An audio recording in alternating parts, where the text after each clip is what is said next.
Are you wondering how to look better on camera and video without using extra gear or anything fancy? Well, shh, I won't tell anyone. Your secret is safe with me. You've come to the right place. I've got 7 really easy tips for you to make yourself look better on camera that you can do right now. You don't need any fancy equipment. So let's start. Hi, my name is Abby. I blog at InsideTheTravelLab.com and I'm a professional travel writer, but also broadcaster, worked with Lonely Planet, BBC, all kinds of people all around the world. I've done a lot of live broadcasts and I've done studio broadcasts with Adobe. So there's lots of different ways that I've had to stand in front of the camera. And it really didn't come naturally to me at first. I used to hate it. And if it wasn't work that made me change, then I maybe never would. But 2020's now made everyone change. All of us are going to have to get used to the idea of speaking in front of camera, and I want to help you get there as soon as you can. So, without further ado, here are the 7 biggest tips to get you looking your best on camera. Number 1 is lighting. Now, I know a lot of people hate the look of themselves and hate the sound of themselves on camera, and if that's you, I want to just stop. It's very normal. We all feel like that. But actually, the rest of the world doesn't think like that because they know what we look like. And really, this whole video is about making things just that little bit better. And the quickest, easiest way to do that is by good lighting. And I don't mean fancy lighting box and studio lights. You can obviously get an effect with that, otherwise people wouldn't use them. But the biggest and the best that you can do is to have natural daylight on your face. Okay, the more shy you are about your face, you might think, oh, actually a bit of gloom, a bit of shadow. I don't want everyone looking at me. And I think that colours some of people's perceptions. But no, you actually want as much light as possible on your face. I have a window. I'm just going to point at it right behind me there. If I turn the camera around, you'll probably see the big difference that it makes. Don't get too seasick. So here I am right by the window, and if I stand here, it's nowhere near as good a look. It's so much better to have natural daylight streaming through on your face, and you can do that wherever you are. First of all, just try and have the daylight on your face. Second of all, you want to position the camera just right. So that's typically, you want the lens to be around eye level. I prefer it ever so slightly above. That generally is a more flattering look for most people. And then you need to try and train yourself to look at the lens, not anything else, particularly the picture of you, which is like this. So now I can see what we're recording, but it looks a bit stranger. When I'm looking straight into the lens, if I've got the height right, then that should be better for you. So that's tip number 2.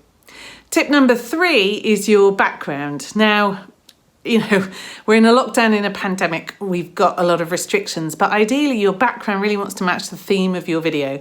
So I'm normally talking and writing about travel, so you'll see a lot of maps in the background. Here are some photos from a trip to Namibia in the background. If I'm interviewing people or if I'm doing a live on location shoot, then for example, when I'm covering a sailing regatta, then I want boats in the background. I don't want to be just in front of a blank wall. But having said that, you don't want anything too distracting. You don't want messy things. You don't want sort of text visible that's going to distract your reader because they just can't help it. Their mind's going to wander and try and read the text behind. So you want pretty clean, pretty acceptable and thematically linked to what it is you're talking about. Tip 4 then is a similar one, except for this time instead of dressing your background, you're going to be dressing what you wear. And the biggest thing here is probably, unless you really want your clothes to make a statement, then almost the more boring the better. Unless you're talking about fashion and what you wear is relevant, you don't want it to take centre stage. So for me, I wear a lot of the same colours. I have a capsule travel wardrobe. It saves me time because I always have more exciting things that I want to be doing. But you need something that is not going to distract the viewer. There are some complete no-nos when it comes to filming, and that's typically anything really small and patterned, particularly sort of chevrons and crisscrosses, because it upsets the cameras, it gets them very confused, and it doesn't result in a good look. Another colour that studios also don't want you wearing is white.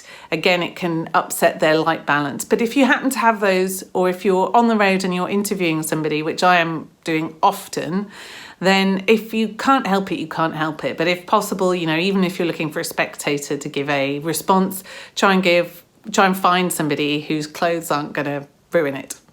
And your clothes also want to match the setting. So if you're going to be doing fitness videos, then you should probably be wearing workout gear. If you're at a black tie event, then it looks much better if you're in black tie, even if you're not actually the person who managed to go into the event, even if you're stood outside doing the reporting. If you're at home and it's business, then you need to have a think, what's the kind of culture? What would I wear at the office?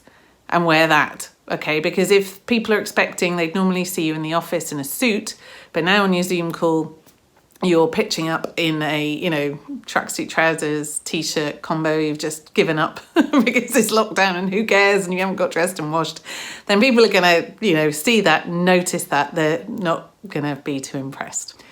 The other thing about when you're in front of the camera is where you should be in front of the camera. And that depends whether we're in this horizontal format or if it's vertical. In the vertical video, it's more like a portrait photo shoot. Then you might be seeing that more on Instagram stories or Snapchat.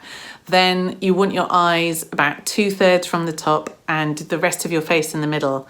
On this kind of horizontal line, again, you want your eyes, imagine there's an imaginary line across the screen, dividing the screen into thirds, okay, vertically and horizontally.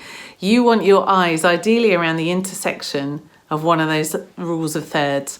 It's a key part, it's exactly the same in photography as well. There's something, we don't entirely understand it, but in neuroscience, the viewer's eye is drawn to these lines of 3. It finds great symmetry in them, and your video just looks better. It's almost impossible to explain why, but it looks better if that's where your eyes are, because that's what people connect with the most. Your eyes. It's like we're having a chat, except it's got a bit weird now because I'm talking about eyes so much. But I'm looking through the lens. That's the view that you get. If we were meeting face to face, we'd be talking like that. So make sure your eyes are there. If you're in this horizontal YouTube format, then don't have your head in the middle. This is what a mistake I see loads of people making. And apart from the fact that I'm going cross-eyed whilst I'm doing it, it just doesn't look quite right. It looks much better if I slide back over here. And point 6 is going to sound maybe a little bit obvious when I've said it, but it's important anyway. And that's you should really have a run through first and check for anything that's going to be distracting. Like sometimes the wind will blow my hair and there's a bit stuck across my forehead. And even if I don't notice or it doesn't bother me, when you're editing the video later and people are watching it, it's annoying. Do you have something stuck on your teeth? Think twice about glasses. Sunglasses, ideally not. People want to connect with your eyes. And glasses, likewise. I mean, I normally do wear glasses, and you'll see quite a few videos when I am wearing them. But I can't deny that the light sometimes bounces off them, and it is better if I've got my contact lenses in. You'll never go wrong with putting on makeup. That includes guys. That is what the professionals do, because everything needs to be a little bit more exaggerated. Your energy level needs to be exaggerated. Your skin colours and contrast need to be a bit exaggerated. So that's something quite quick and easy that you can do it as well, but just have one final check. And that's another point, my sliding. Another big mistake I see beginners make, and I know because I used to do it myself as well, is moving too much. And if you're with a crew, it drives them absolutely crazy, because instead of this all-forgiving iPhone lens, they'll have set up the shot absolutely perfectly to this really narrow depth of focus, and you keep kind of going like this. This is what I'm going to exaggerate, but this is a lot of people do when they talk, and then they shift around like this, and it's really distracting, and it's really taking the focus away from what you're talking about. So you want to plant your feet and your hips and your head really as still as possible. But then you want this natural movement, so you can do natural sort of head movements like this. This is not natural either. This is one of the strangest videos I've ever filmed. But your natural movement when you're talking like that, and then exaggerate a little bit with your hands. Get the movement in there, and if you check on my other videos, you're seeing I'm doing a lot of this. It's partly because I lived in Spain for a while, in Sevilla, where people do talk like that, but partly because it makes the video a bit less boring. There's movement, but the stability comes from your eyes. They stay about the same. You can emphasize points with your hands, but you keep your head in position. And finally, talking about that stillness, you want to anchor yourself, but you also want to anchor the camera. And these are probably the two bits of kit that I would recommend. I know I've said we weren't going to talk about any. Technically, you don't need a tripod because you could just prop your phone on the mantelpiece or something like that. But if you do have a tripod, then it gives you a lot better control. And it's so much better than worrying and seeing your phone slide when you're in the middle of a broadcast. I can put a list down below. I've got vlogging equipment essentials for beginners, really bare bones, like just the stuff that you really need to get started with. So I'll put links to my favourite travel tripod down there. And if you're going to be doing a lot of travel work and moving around like I do, then you might want to think about a gimbal. These used to be really expensive, but really clever bits of kit that stabilise your camera as you're moving around. And they've got a lot more portable and a lot cheaper recently, but you're still looking around the £100, $100 mark.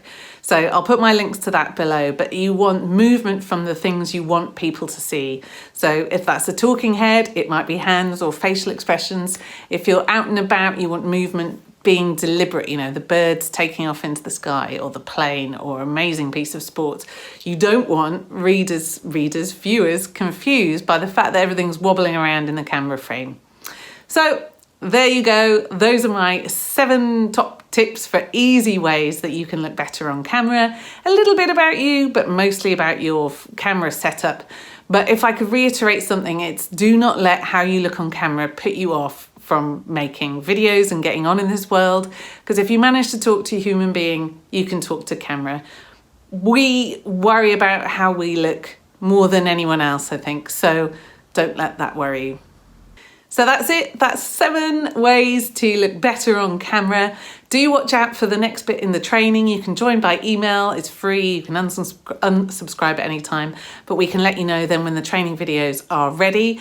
If you've enjoyed what you see and you want more, we run a paid masterclass program, very affordable, very accessible. I really am passionate about you getting your ideas out. So whether it's writing, we have a writing course, video, we have a masterclass for that. Do check them out. I'll put the links in below. Your ideas, can't wait to find the people who are excited by them. The bonus for this is the list of vlogging equipment essentials. That's available as a free PDF. The link is just down below as well.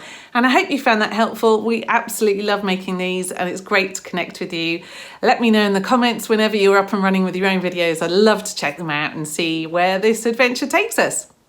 Thanks so much for watching. My name's Abby and this is Inside the Travel Lab.